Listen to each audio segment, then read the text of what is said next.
PKB dan tekanan nilai tukar menyebabkan pelambatan penjualan kendaraan nasional mulai dari 7,8% berdasarkan laporan konten 2025. Kebijakan tersebut mempengaruhi fluktuasi valuasi saham sehingga diperlukan analisis komprehensif untuk menilai kinerja dan prospek saham otomotif BPI. Analisis ini berfokus pada 5 dari 16 emiten otomotif BPI dari mulai emiten dengan berperan sebagai dominator kapitalisasi pasar, perusahaan anak hingga perusahaan yang berawal dari bisnis skala rendah. Emiten tersebut terdiri dari PT Astra International Tbk, PT Astra Auto Basis Tbk, PT Indomobil Sukses International Tbk, PT Gajah Sima Tbk, dan PT Garuda Metalindo Tbk.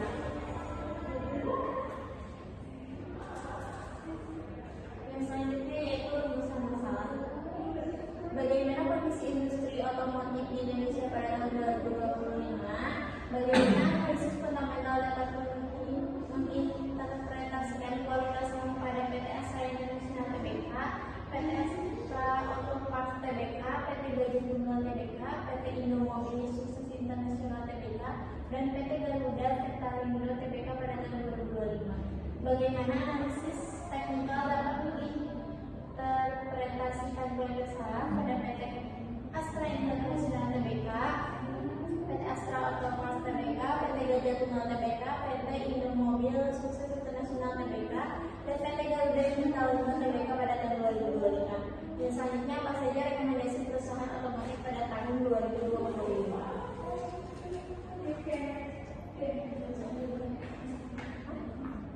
Yang selanjutnya yaitu tujuan penelitian. Untuk mengetahui bagaimana kondisi industri otomotif di Indonesia pada tahun 2025, selanjutnya untuk mengetahui bagaimana analisis fundamental dapat menginterpretasikan kualitas saham pada PT Astra International Tbk, PT Astra Auto Parts Tbk, PT Gajah Tunggal Tbk, PT Indomobil Sukses International Tbk, dan PT Garuda Metalindo Tbk pada tahun 2025. Untuk mengetahui bagaimana analisis teknikal dapat menginterpretasikan kualitas saham pada PT Astra International Tbk, PT Astra Auto Parts Tbk, PT Gajah Tunggal Tbk, PT Indomobil Sukses International Tbk, dan PT Garuda Metalindo Tbk pada tahun 2005. Yang terakhir untuk mengetahui apa saja rekomendasi perusahaan otomotif pada tahun 2025. Baik, yang selanjutnya dilanjutkan oleh materi selanjutnya.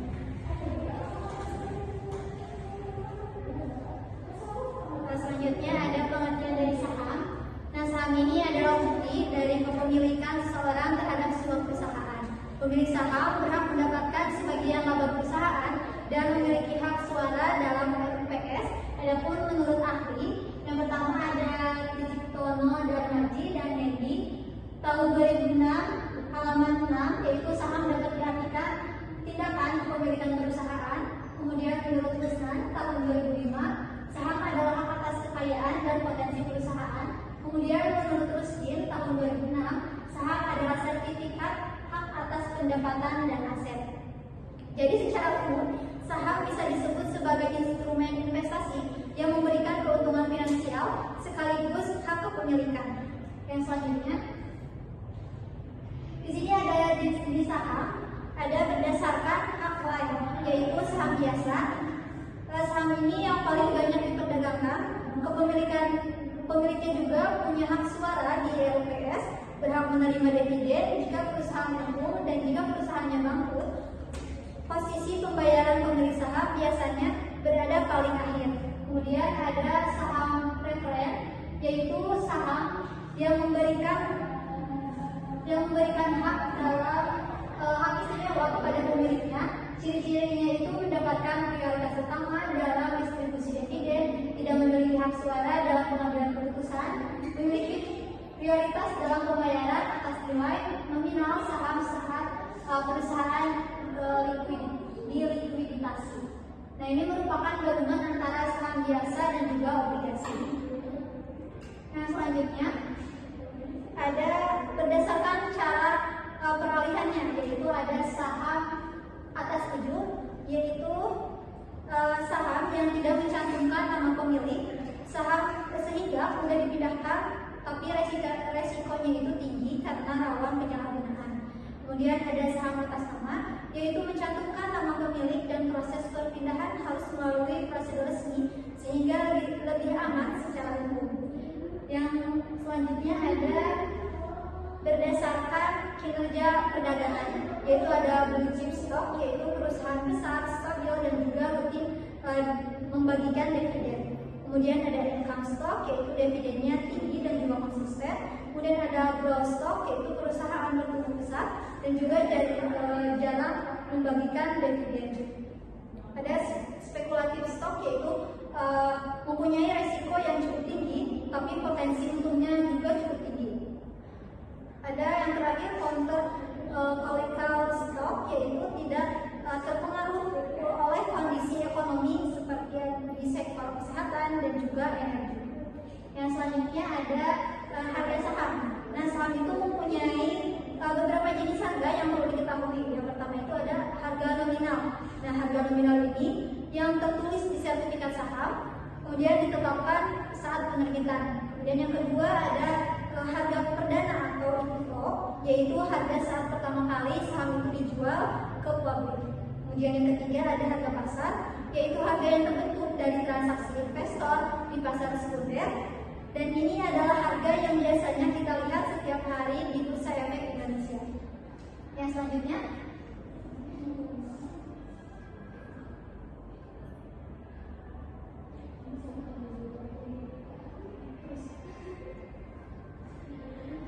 di sini ada pengertian dari analisis fundamental.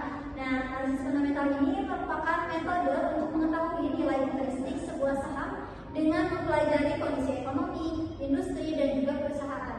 Nah, analisis ini fokus pada jangka panjang karena mengukur kesehatan dan juga prospek perusahaan dari laporan keuangannya serta faktor makroekonomi.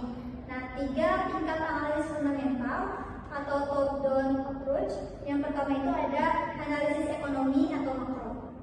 Pada tahap ini kita bisa melihat kondisi ekonomi nasional maupun global yang mempengaruhi pasar saham secara keseluruhan. Adapun indikatornya yang diperhatikan antara lain pertumbuhan PDB, inflasi, suku bunga, nilai tukar rupiah, dan juga kebijakan moneter atau fiskal. Tujuannya itu untuk membaca apakah kondisi ekonominya ini sedang mendukung kenaikan harga saham atau tidak. Nah, kemudian yang selanjutnya ada analisis industri. Setelah memahami kondisi ekonomi, kita melihat industri mana yang paling berpotensi. Nah, analisis ini tuh biasanya menggunakan quarter price process, yaitu untuk menilai daya saing industri seperti tingkat persaingan, ancaman dari pendatang baru, kemudian kekuatan dari pemasok, kekuatan pembeli, dan ancaman produk substitusi. Yang terakhir ada analisis perusahaan. Pada tahap ini merupakan tahapan terakhir, kita menilai dari kondisi perusahaan secara spesifik. Ini mencakup laporan keuangan, manajemen, kemudian faktor profitabilitas seperti EPS, ROE, itu hingga si prospek pertumbuhannya. Tujuannya itu untuk menentukan apakah saham perusahaan tersebut layak dibeli, dijual atau ditahan. Selanjutnya dilanjutkan materi selanjutnya. Baik, selanjutnya di sini ada analisis teknikal, ada model support dan resistance. Ini ada gambar di sini ada dari model support atau tingkat penopang. Yang dimana model support ini adalah suatu garis pada analisa teknikal dibentuk horizontal menghubungkan level-level yang memiliki kecenderungan berbalik arah dan selalu berada di bawah harga saat ini sebagai acuan arah penurunan harga selanjutnya. Nah, untuk selanjutnya ini ada resistance atau tingkat penahan. Resistance ini adalah suatu garis pada analisa teknikal dibentuk horizontal menghubungkan level-level yang memiliki kecenderungan berbalik arah dan selalu berada atas harga saat ini sebagai acuan arah kenaikan harga selanjutnya. Ini untuk gambarnya. Untuk selanjutnya ada model trendline. Nah, untuk model trendline ini suatu garis yang menghubungkan paling sedikit 3 level-level pembalikan arah pergerakan dan mencari kesejajaran arah selanjutnya, naik, turun, atau mendatar. Untuk ini bisa dilihat untuk gambarnya. Untuk selanjutnya masih model trendline. Ini trendline penguatan atau uptrend atau juga bullish trend, memberikan signal buy apabila sininya dibuat pada trend lainnya. Untuk selanjutnya ada dari tren penguatan atau uptrend. Bullish trend memberikan signal sell apabila ini terjadi breakout atau pada tren lainnya. Untuk selanjutnya ini ada tren pelemahan atau downtrend atau bullish trend. Ini penurunan atau pelemahan dari tren lain. Untuk selanjutnya ini juga sama tren pelemahan atau downtrend atau bullish trend memberikan signal buy apabila terjadi breakout pada tren lainnya. Untuk selanjutnya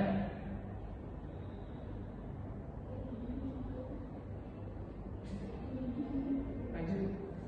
Nah, ini ada masih dari tren lain, tapi ini tren mendatang atau sideways seperti di gambar kayak gitu, tapi mendatar. Selanjutnya, nah ini ada dari tren model pattern atau bisa dijelaskan bahasa saya sendiri. Tren pattern ini adalah suatu pola pergerakan chart yang terbentuk dari data harga masa lalu yang digunakan untuk memprediksi pergerakan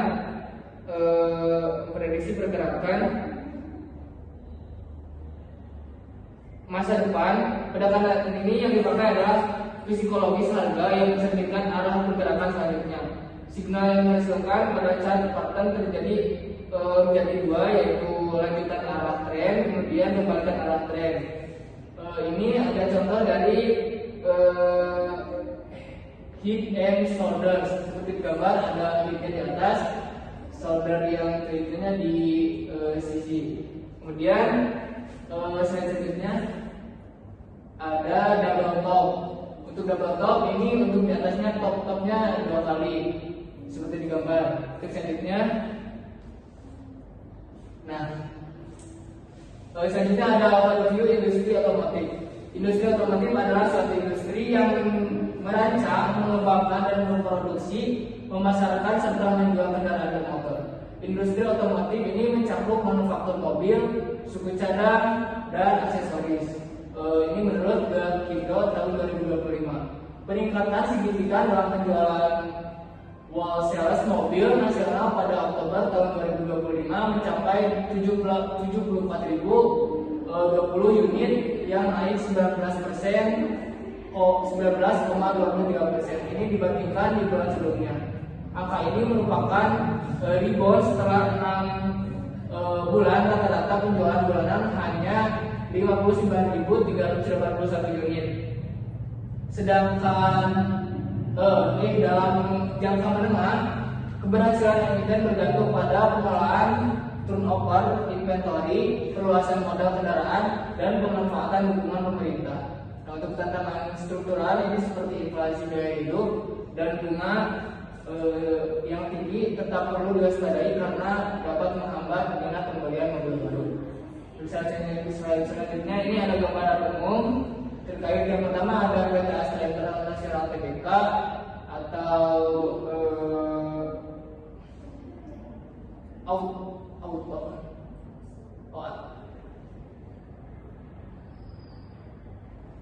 ASI. Nah, PT Astra International Tbk ini adalah salah satu perusahaan konglomerasi terbesar di Indonesia yang memiliki lini bisnis utama di sektor otomotif, khususnya distribusi mobil dan sepeda motor. Astra ini memiliki jaringan distribusi terluas, model kendaraan yang sangat beragam, dan pangsa pasar dominan di industri otomotif nasional. Dengan skala ekonomi besar, Astra ini memiliki posisi kompetitif kuat serta kemampuan menghadapi persaingan dan perkembangan kendaraan listrik. Selanjutnya ada PT Astra Auto Parts Tbk atau juga bisa disingkat dengan Auto. Nah, ini merupakan produsen komponen otomotif terbesar di Indonesia yang tergabung dalam grup Astra. Ini perusahaan ini memproduksi dan mendistribusikan berbagai suku cadang untuk kendaraan roda 2 dan juga roda 4, baik untuk pasar OEM atau original equipment manufacturer maupun aftermarket. Auto ini cukup stabil karena pemanfaatan suku cadangnya tetap berjalan meskipun penjualan kendaraan lemah. Selanjutnya ada perusahaan Indomobil Sukses Internasional atau IMAS. Nah, PT Indomobil Sukses Internasional Tbk ini adalah perusahaan yang bergerak dalam distribusi dan manufaktur berbagai merek kendaraan, termasuk mobil penumpang, kendaraan komersial, dan motor. IMAS ini memiliki jaringan bisnis yang luas, namun profitabilitasnya relatif rendah sehingga menghadapi tekanan kompetitif lebih tinggi dibandingkan pemain besar seperti Astra. Untuk selanjutnya ada perusahaan Garuda Metalindo. Garuda Metalindo atau Volt. Nah, ini merupakan produsen komponen fastener, mur, baut, dan komponen logam presisi untuk industri otomotif. Volt ini memasang kebutuhan komponen yang ke berbagai pabrikan kendaraan dengan mengutamakan kualitas dan efisiensi. Skala bisnisnya lebih kecil dibanding pemain besar, tetapi memiliki profitabilitas tinggi terhadap modal. Nah, untuk yang terakhir ini ada PT Gajah Tunggal Tbk. Ini adalah salah satu produsen ban terbesar di Indonesia, memproduksi ban mobil, motor, dan kendaraan komersial. Nah, GJTO ini berperan penting dalam industri pendukung otomotif dan memiliki pasar ekspor yang cukup signifikan. Perusahaan ini berada pada posisi menengah dalam kompetisi dan terus menyesuaikan produksi untuk memenuhi kebutuhan dan kendaraan, termasuk dalam tren EV. Untuk selanjutnya, saya serahkan kepada pemateri selanjutnya. Baik, selanjutnya ada analisis kinerja fundamental. Seperti yang sudah dijelaskan sebelumnya, bahwa analisis kinerja fundamental ini meliputi 3 hal penting. Yang pertama ada analisis perusahaan, analisis ekonomi, analisis industri, dan analisis perusahaan. Di sini ada analisis ekonomi, yang mana dianalisis dengan beberapa variabel. Pertama ada pertumbuhan PDB. Menurut Has Pramodara tahun 2025, di tengah ketidakpastian global ini, ekonomi Indonesia berhasil mempertahankan pertumbuhan yang relatif stabil.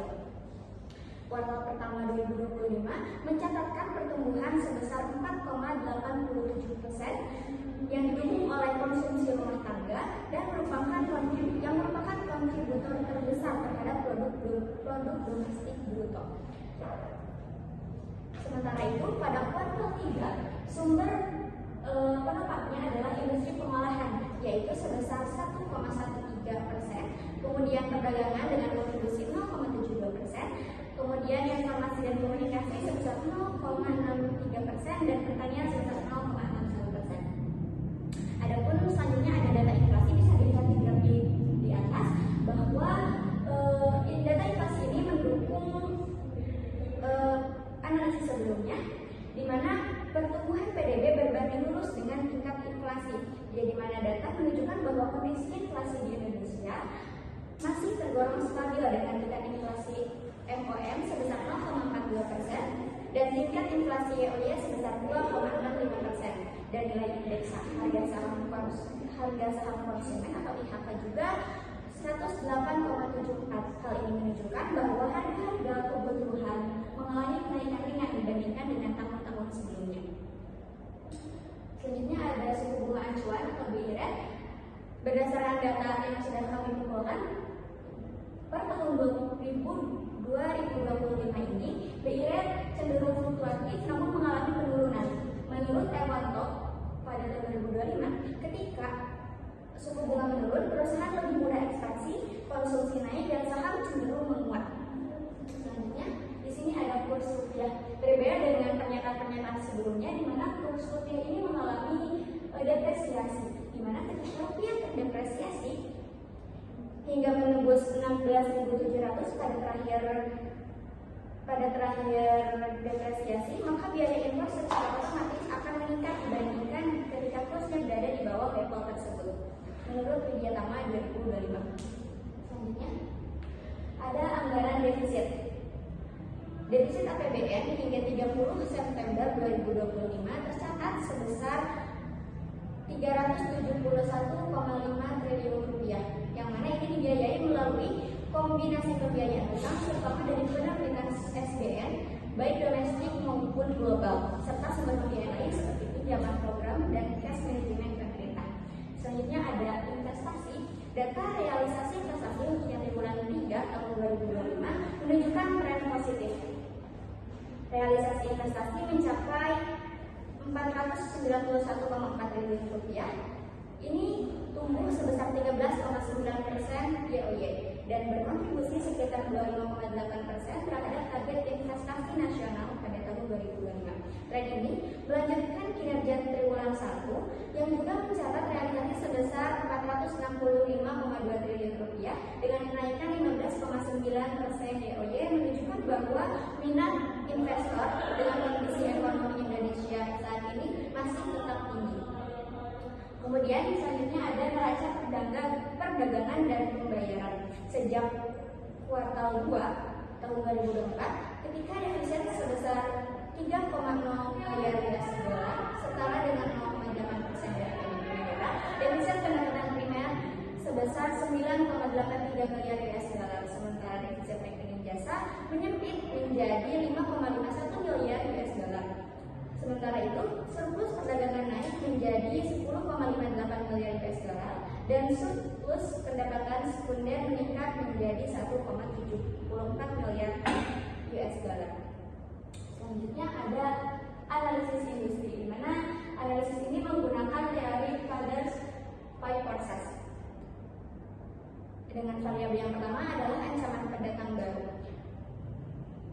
Secara industri, ASI memiliki skala ekonomi dan kapitalisasi besar, sehingga hambatan masuk tinggi dan ancaman rendah auto moderat. IMAS, JJTL, BOLT lebih rentan karena skalanya lebih kecil daripada ASI.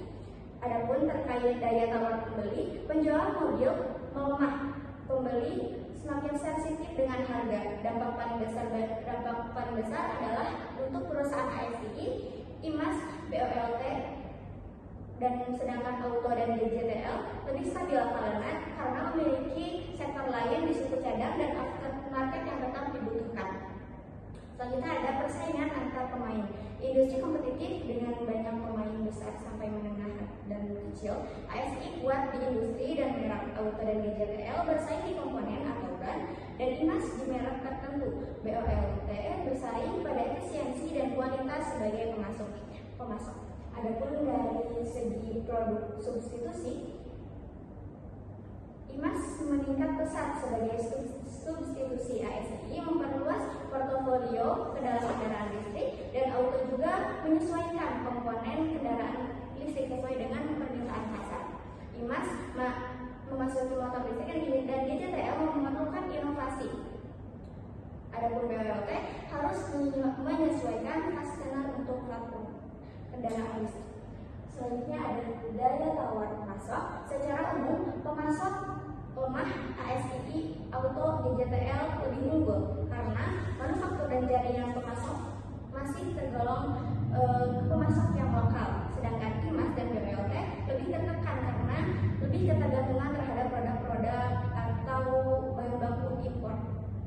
Selanjutnya ada analisis perusahaan, di mana dari hasil analisis kami ini tercatat bahwa ROE dari ASI adalah sebanyak 14,39, di mana ini merupakan peringkat kedua, sedangkan peringkat pertamanya adalah BOLT dengan persentase 16,64%.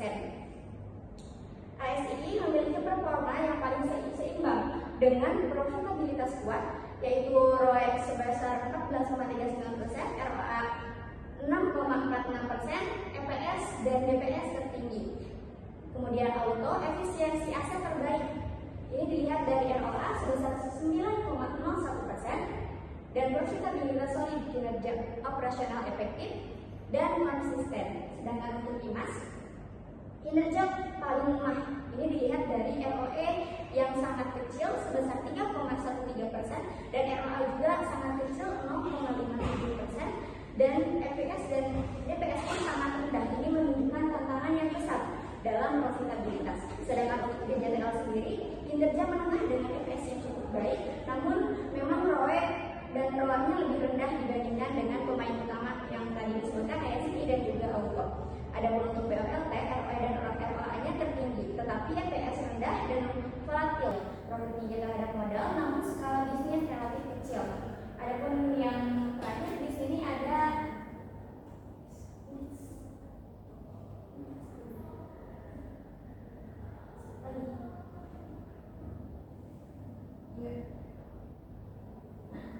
analisis nilai valuasi saham, di mana di sini dapat dilihat bahwa ASI memiliki PBV lebih dari 1. Ini berarti saham ASI itu overvalue, namun bisa dikategorikan wajar karena ini didukung oleh stabilitas dan profitabilitas dari perusahaan ASI sendiri.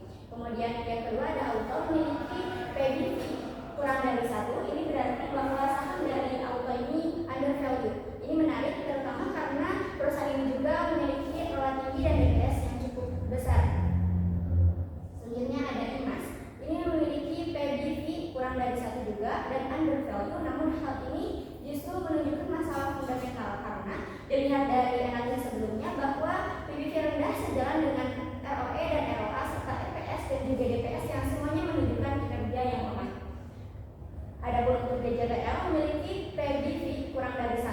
Ini juga undervalue, namun kinerja DJTL tidak terlalu buruk, tidak seperti IMAS karena bisa dilihat dari EPS dan ROE masih dalam kategori yang menengah. Adapun untuk BOLT ini memiliki nilai PBV lebih dari 1 yang berarti overvalue. Valuasinya tinggi. Ini bisa didorong karena kalau ASI tadi didorong karena memang stabilitas dan profitabilitasnya yang tinggi, sedangkan untuk BOLT ini valuasi tinggi ini sebagian besar justru didorong oleh ekspansi pasar, bukan kinerja laba saat ini. Ini dibuktikan dengan EPS bold yang cenderung rendah. Selanjutnya dilanjutkan oleh selanjutnya ada analisis teknikal pada PT Astra International Tbk. Pergerakan grafik tersebut menunjukkan struktur uptrend. Uptrend dimulai setelah harga memantul dari area sekitar kaki 450 pada bulan Juni 2025, lalu bergerak naik secara konsisten membentuk rangkaian anchor low and anchor high. Selanjutnya ada analisis teknikal pada PT Astra Auto Parts Tbk yang saat ini berada dalam uptrend yang solid sejak titik bottom di sekitar 1965 pada akhir Juni 2025.